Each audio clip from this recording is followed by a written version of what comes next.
निरंतर लिखते रहते हैं, हम लोग पढ़ते भी रहते हैं।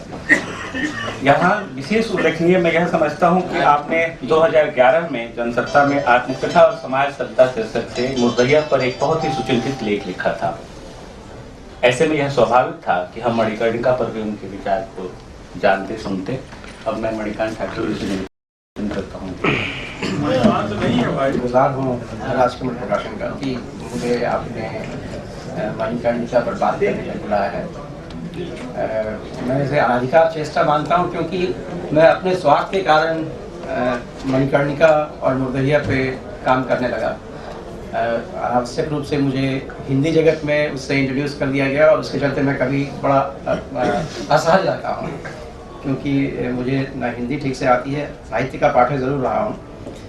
मणिकर्णिका और मुर्दैया मेरे लिए एक महत्वपूर्ण औजार है समाजशास्त्रियों से लड़ने के लिए, क्योंकि जो भारत का समाजशास्त्र है, मुझे लगता है कि वो एक डेरिवेटिव डिस्कोर्स है।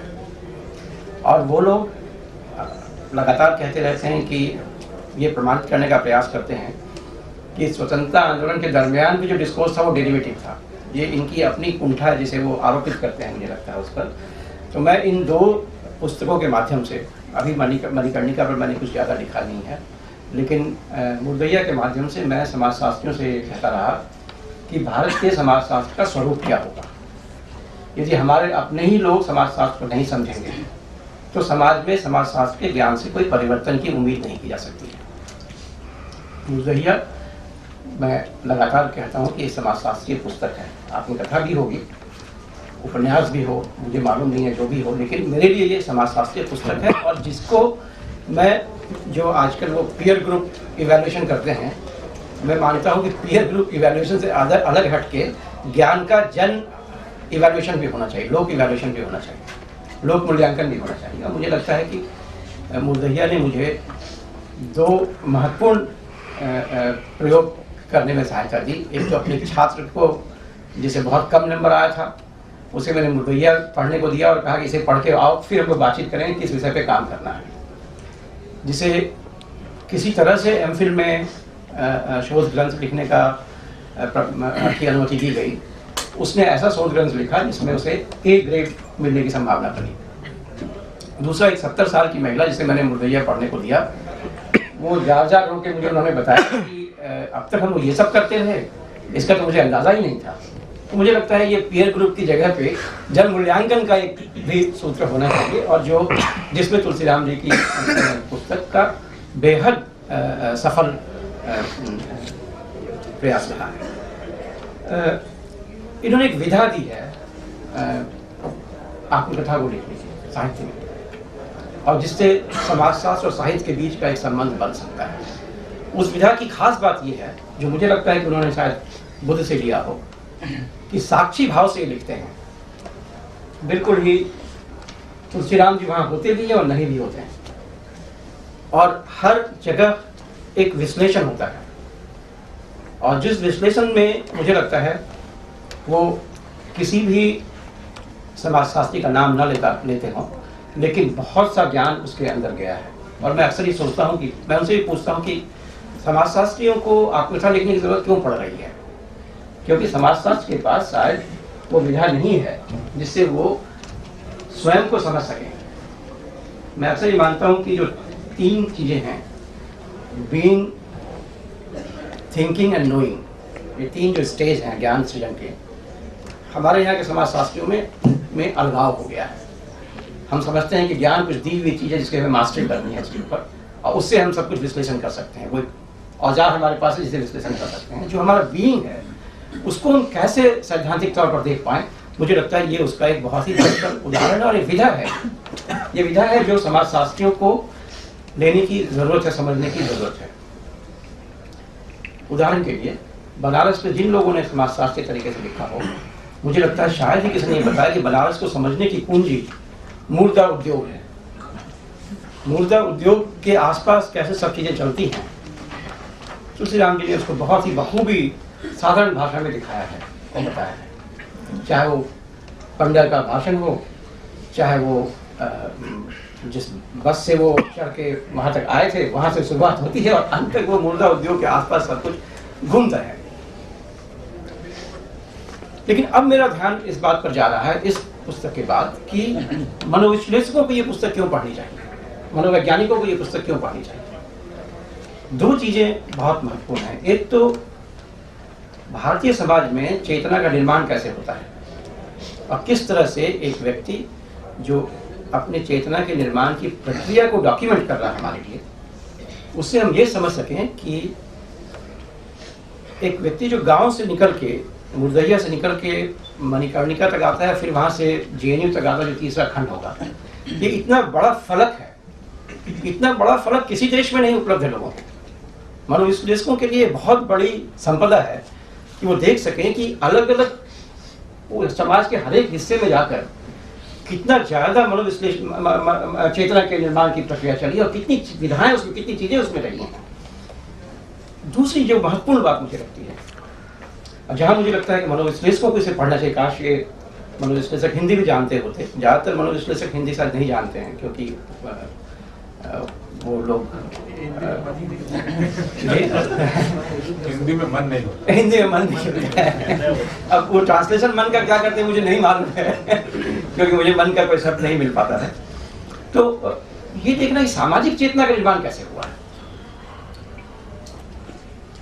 मणिकर्णिका में जो खास बात मुझे लगी वो ये लगी कि एक पूरी पीढ़ी की सामाजिक चेतना के निर्माण की प्रक्रिया है। बनारस हब है राजनीति का, चिंतन का उस वक्त का, और हर व्यक्ति मेरे ख्याल से अपने चेतना को बहुत संजीदगी से लेता है। वो यूं ही नहीं है कि कोई कोर्स की पढ़ाई करनी है। जैसे इनका जो संबंध था लोगों से वो इस बात पर निर्भर नहीं कर रहा था व्यक्तिगत संबंध कैसा था, बल्कि इस बात पर निर्भर करता था कि राजनीति में उसकी क्या समझ है। अब गोरख पांडे के साथ जो इनका संबंध है, गोरख पांडे के बारे में हम लोग बहुत कुछ जानते रहे और एक कहानी जो उदय प्रकाश जी ने लिखी जो चर्चित कहानी है उस पर भी जेएनयू में चर्चाएं होती रहती हैं। लेकिन उससे पहले की जो कहानी है गोरख पांडे जी की, वो उनकी भी आत्मकथा एक तरह से है। कितनी संजीदगी से एक आदमी अपने विचार को लेता है, कितना स्ट्रांगली उसके बारे में फील करता है, ये मुझे लगता है कि इस पीढ़ी की खास बात थी। और यदि कोई व्यक्ति भारतीय समाज के सामाजिक चेतना को समझने की कोशिश करे, यदि उसे पकड़ने की कोशिश करे कि कैसे यहाँ सामाजिक चेतना का निर्माण हुआ है, वामपंथ के बारे में या राजनीति की और चीज़ों के बारे में, तो मणिकर्णिका उसके लिए एक बहुत ही बेहतरीन पुस्तक साबित होगी। तीसरी बात मैं कहना चाहता हूँ, जो वामपंथी आंदोलन के बारे में उनका विश्लेषण है, जो जिससे वो रूबरू होते हैं और जैसा मैंने कहा बड़ी संजीदगी से रूबरू होते हैं। ये सब जेएनयू जैसी जगह पे रोज बहस का मुद्दा है और जो एक्सट्रीम लेफ्ट के लोग हैं और जो सीपीआई सीपीएम के लोग हैं, जो स्टूडेंट लोग हैं, वो भी अक्सर ये बहस करते हैं कि हिंसा को कहाँ तक हम उसमें जगह दे सकते हैं। तुलसीराम जी ने हिंसा को सिर्फ आइडियोलॉजिकली खारिज नहीं किया है बल्कि बहुत ही मानवीय स्तर पे खारिज किया है। ये पूरा विचार है कि आप छोटे अस्त्र से काटें लोगों को ताकि नज़दीक हो पाए काटने के दरमियान, और उस खून में अपने हाथ को डुबा के आप उंगली से उस पर लिखें। मुझे लगता है कि ये अमानवीय है और इस तरीके से यदि हम क्रांति करते हैं तो हम इसके पहले की क्रांतिकारी हों, हम अमानवीय हो जाएंगे। और जिस तरीके से तुलसीराम जी ने बहुत सहज ढंग से उस प्रक्रिया में अपने को दिखाया कि मैं कैसे प्रभावित हूँ, हम सब लोग प्रभावित होते हैं इस बात से, हम सब लोग उनके वामपंथी आंदोलन के इस बात से प्रभावित हैं कि वो बिल्कुल ही ईमानदारी के साथ परिवर्तन के लिए आंदोलन कर रहा है। लेकिन कैसे किया जाए आंदोलन, ये मुद्दा अभी और भी बहुत गर्म हुआ है और वामपंथियों को ये पुस्तक ज़रूर पढ़नी चाहिए ताकि वो समझ सकें कि जन चेतना में उनका क्या प्रभाव पड़ता है, कैसे एक बालक, एक युवक जो अभी सचेत होने की कोशिश कर रहा है राजनीति के बारे में, वो कैसे इन चीज़ों को देख सकता है। भारतीय मानस के बारे में उससे मुझे लगता है कि बहुत कुछ समझ आएगी। चौथी बात मैं कहना चाहता हूँ, जो विश्वविद्यालय के बारे में उन्होंने कहा है, बनारस हिंदू विश्वविद्यालय अपने क्लाइमेक्स पे रहा होगा जब तुलसीराम जी वहाँ थे और धीरे धीरे शायद वो नीचे की तरफ गया है। क्या कारण नीचे जाने का? बहुत अच्छी बात उन्होंने कही है कि जब या उन्होंने दिखाया इस बात को कि जब बुद्धिजीवी सत्ता के करीब जाने की कोशिश करें तो क्या होता है। जो यूनिवर्सिटीज के डिक्लाइन का असली कारण होता है जब बुद्धिजीवी ये ना माने कि फक्कड़पन उनका श्रृंगार है, और तभी वो वहाँ से खड़े होकर ललकार सकते हैं किसी भी प्रशासक को और कह सकते हैं कि तुम्हारी ये समस्या है, इसको ठीक करो। उसी फेज में जब तुलसीराम जी वहाँ की राजनीति को देख रहे हैं तो ये परिवर्तन बनारस में हो रहा है, और ये भारतीय बुद्धिजीवियों के लिए मेरे ख्याल से एक महत्वपूर्ण दस्तावेज है। निरंतर लिखते रहते हैं, हम लोग पढ़ते भी रहते हैं।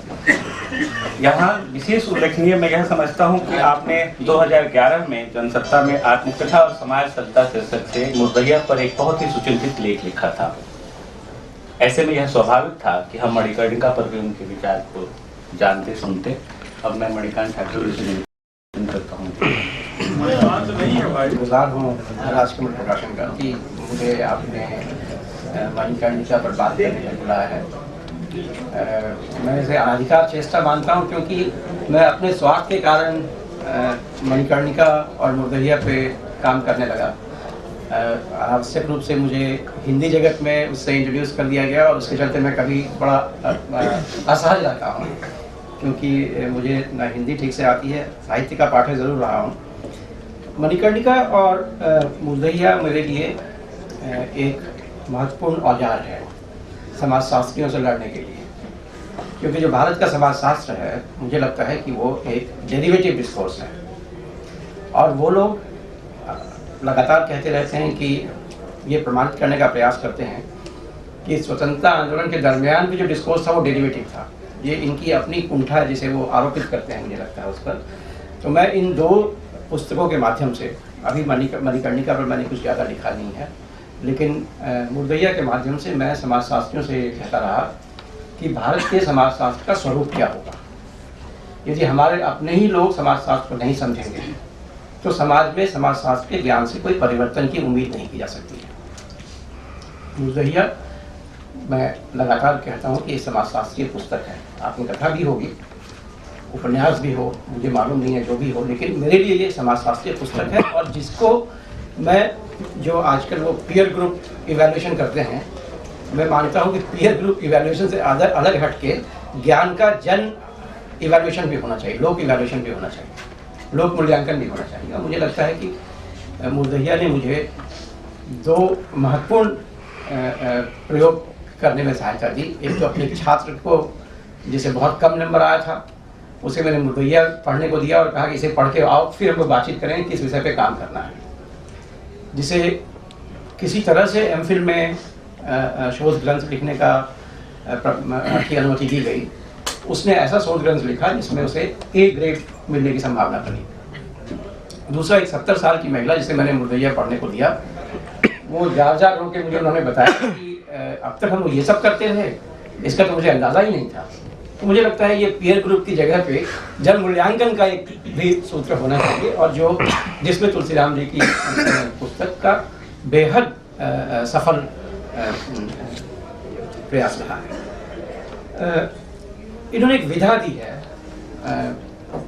आत्मकथा को लिखने की साहित्य में, और जिससे समाजशास्त्र और साहित्य के बीच का एक संबंध बन सकता है। उस विधा की खास बात यह है, जो मुझे लगता है कि उन्होंने शायद बुद्ध से लिया हो, कि साक्षी भाव से लिखते हैं। बिल्कुल ही तुलसीराम जी वहाँ होते भी हैं और नहीं भी होते हैं, और हर जगह एक विश्लेषण होता है, और जिस विश्लेषण में मुझे लगता है वो किसी भी समाजशास्त्री का नाम न लेते हों, लेकिन बहुत सा ज्ञान उसके अंदर गया है। और मैं अक्सर ये सोचता हूँ कि मैं उनसे भी पूछता हूँ कि समाजशास्त्रियों को आत्मकथा लिखने की ज़रूरत क्यों पड़ रही है, क्योंकि समाजशास्त्र के पास शायद वो विधा नहीं है जिससे वो स्वयं को समझ सकें। मैं अक्सर ये मानता हूँ कि जो 3 चीज़ें हैं, बीइंग, थिंकिंग एंड नोइंग, ये 3 जो स्टेज हैं ज्ञान सृजन के, हमारे यहाँ के समाजशास्त्रियों में अलगाव हो गया है। हम समझते हैं कि ज्ञान कुछ दी हुई चीज़ है जिसके हमें मास्टरी करनी है इसके ऊपर, और उससे हम सब कुछ विश्लेषण कर सकते हैं। कोई औजार हमारे पास है जिसे विश्लेषण कर सकते हैं। जो हमारा बीइंग है उसको हम कैसे सैद्धांतिक तौर पर देख पाएँ, मुझे लगता है ये उसका एक बहुत ही बेहतर उदाहरण है और एक विधा है। ये विधा है जो समाजशास्त्रियों को लेने की ज़रूरत है, समझने की ज़रूरत है। उदाहरण के लिए बनारस में जिन लोगों ने समाजशास्त्र के तरीके से लिखा हो, मुझे लगता है शायद ही किसी ने बताया कि बनारस को समझने की कुंजी मूर्धा उद्योग है। मूलतः उद्योग के आसपास कैसे सब चीज़ें चलती हैं, तुलसीराम जी ने उसको बहुत ही बखूबी साधारण भाषा में दिखाया है और बताया है। चाहे वो पंडा का भाषण हो, चाहे वो जिस बस से वो चढ़ के वहाँ तक आए थे, वहाँ से शुरुआत होती है और अंत तक वो मुर्दा उद्योग के आसपास सब कुछ घूमता है। लेकिन अब मेरा ध्यान इस बात पर जा रहा है इस पुस्तक के बाद कि मनोविश्लेषकों को ये पुस्तक क्यों पढ़नी चाहिए, मनोवैज्ञानिकों को ये पुस्तक क्यों पढ़नी चाहिए। दो चीज़ें बहुत महत्वपूर्ण हैं। एक तो भारतीय समाज में चेतना का निर्माण कैसे होता है और किस तरह से एक व्यक्ति जो अपने चेतना के निर्माण की प्रक्रिया को डॉक्यूमेंट कर रहा है हमारे लिए, उससे हम ये समझ सकें कि एक व्यक्ति जो गांव से निकल के, मुर्दैया से निकल के मणिकर्णिका तक आता है, फिर वहाँ से जेएनयू तक आता है जो तीसरा खंड होगा, ये इतना बड़ा फलक है, इतना बड़ा फलक किसी देश में नहीं उपलब्ध है लोगों को। मनोविश्लेषकों के लिए बहुत बड़ी संपदा है कि वो देख सकें कि अलग अलग समाज के हर एक हिस्से में जाकर कितना ज़्यादा मनोविश्लेषण चेतना के निर्माण की प्रक्रिया चली और कितनी विधाएं उसमें, कितनी चीज़ें उसमें रही हैं। दूसरी जो महत्वपूर्ण बात मुझे लगती है, और जहाँ मुझे लगता है कि मनोविश्लेषकों को इसे पढ़ना चाहिए, काश ये मनोविश्लेषक हिंदी भी जानते होते। ज़्यादातर मनोविश्लेषक हिंदी शायद नहीं जानते हैं क्योंकि वो लोग हिंदी में मन नहीं होता। हिंदी में मन नहीं होता है। अब वो ट्रांसलेशन मन का क्या करते हैं मुझे नहीं मालूम है क्योंकि मुझे मन का कोई शब्द नहीं मिल पाता है। तो ये देखना कि सामाजिक चेतना का निर्माण कैसे हुआ है। मणिकर्णिका में जो खास बात मुझे लगी वो ये लगी कि एक पूरी पीढ़ी की सामाजिक चेतना के निर्माण की प्रक्रिया है। बनारस हब है राजनीति का, चिंतन का उस वक्त का, और हर व्यक्ति मेरे ख्याल से अपने चेतना को बहुत संजीदगी से लेता है। वो यूं ही नहीं है कि कोई कोर्स की पढ़ाई करनी है। जैसे इनका जो संबंध था लोगों से वो इस बात पर निर्भर नहीं कर रहा था व्यक्तिगत संबंध कैसा था, बल्कि इस बात पर निर्भर करता था कि राजनीति में उसकी क्या समझ है। अब गोरख पांडे के साथ जो इनका संबंध है, गोरख पांडे के बारे में हम लोग बहुत कुछ जानते रहे और एक कहानी जो उदय प्रकाश जी ने लिखी जो चर्चित कहानी है उस पर भी जेएनयू में चर्चाएं होती रहती हैं। लेकिन उससे पहले की जो कहानी है गोरख पांडे जी की, वो उनकी भी आत्मकथा एक तरह से है। कितनी संजीदगी से एक आदमी अपने विचार को लेता है, कितना स्ट्रांगली उसके बारे में फील करता है, ये मुझे लगता है कि इस पीढ़ी की खास बात थी। और यदि कोई व्यक्ति भारतीय समाज के सामाजिक चेतना को समझने की कोशिश करे, यदि उसे पकड़ने की कोशिश करे कि कैसे यहाँ सामाजिक चेतना का निर्माण हुआ है, वामपंथ के बारे में या राजनीति की और चीज़ों के बारे में, तो मणिकर्णिका उसके लिए एक बहुत ही बेहतरीन पुस्तक साबित होगी। तीसरी बात मैं कहना चाहता हूँ, जो वामपंथी आंदोलन के बारे में उनका विश्लेषण है, जो जिससे वो रूबरू होते हैं और जैसा मैंने कहा बड़ी संजीदगी से रूबरू होते हैं। ये सब जेएनयू जैसी जगह पे रोज बहस का मुद्दा है और जो एक्सट्रीम लेफ्ट के लोग हैं और जो सीपीआई सीपीएम के लोग हैं, जो स्टूडेंट लोग हैं, वो भी अक्सर ये बहस करते हैं कि हिंसा को कहाँ तक हम उसमें जगह दे सकते हैं। तुलसीराम जी ने हिंसा को सिर्फ आइडियोलॉजिकली खारिज नहीं किया है बल्कि बहुत ही मानवीय स्तर पे खारिज किया है। ये पूरा विचार है कि आप छोटे अस्त्र से काटें लोगों को ताकि नज़दीक हो पाए काटने के दरमियान, और उस खून में अपने हाथ को डुबा के आप उंगली से उस पर लिखें। मुझे लगता है कि ये अमानवीय है और इस तरीके से यदि हम क्रांति करते हैं तो हम इसके पहले की क्रांतिकारी हों, हम अमानवीय हो जाएंगे। और जिस तरीके से तुलसीराम जी ने बहुत सहज ढंग से उस प्रक्रिया में अपने को दिखाया कि मैं कैसे प्रभावित हूँ, हम सब लोग प्रभावित होते हैं इस बात से, हम सब लोग उनके वामपंथी आंदोलन के इस बात से प्रभावित हैं कि वो बिल्कुल ही ईमानदारी के साथ परिवर्तन के लिए आंदोलन कर रहा है। लेकिन कैसे किया जाए आंदोलन, ये मुद्दा अभी और भी बहुत गर्म हुआ है और वामपंथियों को ये पुस्तक ज़रूर पढ़नी चाहिए ताकि वो समझ सकें कि जन चेतना में उनका क्या प्रभाव पड़ता है, कैसे एक बालक, एक युवक जो अभी सचेत होने की कोशिश कर रहा है राजनीति के बारे में, वो कैसे इन चीज़ों को देख सकता है। भारतीय मानस के बारे में उससे मुझे लगता है कि बहुत कुछ समझ आएगी। चौथी बात मैं कहना चाहता हूँ, जो विश्वविद्यालय के बारे में उन्होंने कहा है, बनारस हिंदू विश्वविद्यालय अपने क्लाइमेक्स पे रहा होगा जब तुलसीराम जी वहाँ थे और धीरे धीरे शायद वो नीचे की तरफ गया है। क्या कारण है नीचे जाने का। बहुत अच्छी बात उन्होंने कही है कि जब या उन्होंने दिखाया इस बात को कि जब बुद्धिजीवी सत्ता के करीब जाने की कोशिश करें तो क्या होता है। जो यूनिवर्सिटीज के डिक्लाइन का असली कारण होता है जब बुद्धिजीवी ये ना माने कि फक्कड़पन उनका श्रृंगार है, और तभी वो वहां से खड़े होके ललकार सकते हैं किसी भी प्रशासक को और कह सकते हैं कि तुम्हारी ये समस्या है, इसको ठीक करो। उसी फेज में जब तुलसीराम जी वहां की राजनीति को देख रहे हैं तो ये परिवर्तन बनारस में हो रहा है, और ये भारतीय बुद्धिजीवियों के लिए मेरे ख्याल से एक महत्वपूर्ण दस्तावेज है